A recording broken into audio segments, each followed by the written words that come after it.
রহিম। আসসালামু আলাইকুম। পরম করুণাময় আল্লাহর নামে শুরু করছি।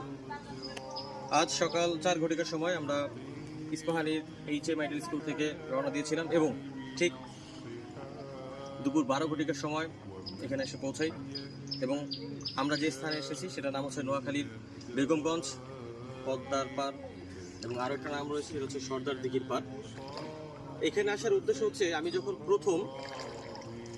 যখন নিয়ত করেছিলাম যে আমি যতগুলো টাকা বা যত টাকা উঠাই না কেন আমি আমার নিজের উদ্যোগে বা হচ্ছে আমরা যে টিম আছে আমার টিমের উদ্যোগে আমরা নিজের উদ্যোগে আমরা চলে যাব সেখানে। এবং তার সাথে আরও একটা নিয়ত ছিল যে আমরা চেষ্টা করব একদম নিম্ন পর্যায়ে যাওয়ার জন্য, অর্থাৎ যেখানে মানুষ যেতে চায় না। যেমন আমি যখন আজকে রাস্তা দিয়ে আসলাম তখন চৌমুহনী থেকে ঠিক তার 10 কিলো রাস্তা আগে, তো ওইখানটা থেকে যাওয়ার পর মুহূর্ত